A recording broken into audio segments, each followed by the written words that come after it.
our vision has been, from day one, to build lightweight canoes and to do the best canoes that we could possibly make. So and I think we've done that. This is where we put all the fabric in the mold and get it prepared for resining out in the morning. The fabric we have is all behind us. This is going to be a clear Kevlar, so it already has a layer of the glass on the top, the white one, and it has a layer of the Kevlar, which is that one, and it's going to have a layer of the Duralite, which is the white one on the bottom, and then another layer of the Kevlar here. There's 4 layers altogether.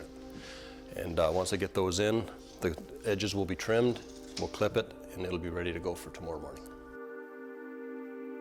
Pretty much everything has 4 layers, and it's just for the strength, durability.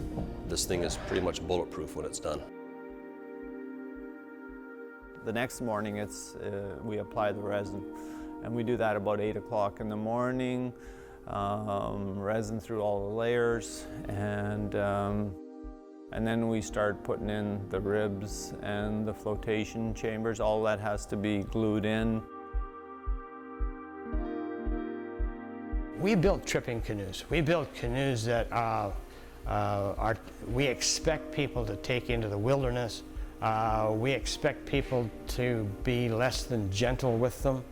If you're a canoe tripper, you know well that you hit rocks, submerged logs, you drag them across graveled beaches, you do all kinds of abusive things with a canoe.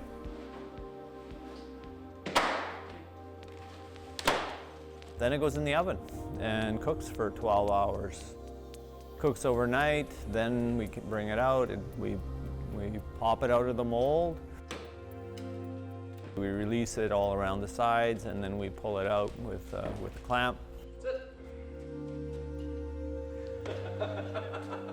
It would take a customer about 10 years to use a canoe the amount that an outfitter would use it in 1 year. And if they see an outfitter having our canoes for 8 years, then it's a high degree of confidence that it will last them as long as they need.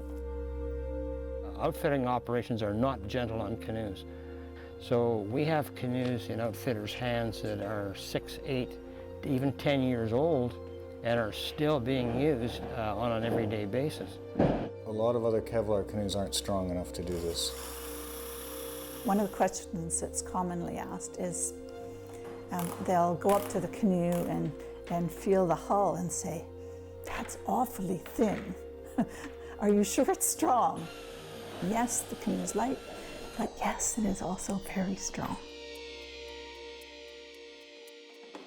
Just to prove the strength of the bottom of our canoe, I've taken a 26-ounce ball-peen hammer to the bottom of the canoe at a few sports shows. And we don't recommend that, of course. That's a momentary act of stupidity, I suppose, but we can do that, and our canoes will stand up. Most won't. So now it sits dead level. It's really a relentless pursuit for a better canoe. Led by Keith primarily, there's this ongoing research and development that we're always doing, looking at better materials, better products, better ways of building our canoes, but they're always to the purpose of building a better, stronger canoe that's going to work for people as opposed to cutting costs. After it comes out of assembly, where the thwarts and seats are all put on and it's finished, that comes in here for quality control. First of all, we leak test them in the tank to make sure there's no leaks. And then after that, I put them up on the stands here and I turn them all over, go all over both sides, the bottom, make sure there's no holes, no blemishes, no imperfections. And then after that's done, I will polish them all and they're ready to be hung and sold. I've never found a leak in any of the canoes since I've been in here. Why? Why? Because we're good at what we do. We've gone from, in a matter of short years, we've gone to be a very significant player in the canoe market. We sell out of canoes. By midsummer, we don't have any canoes left.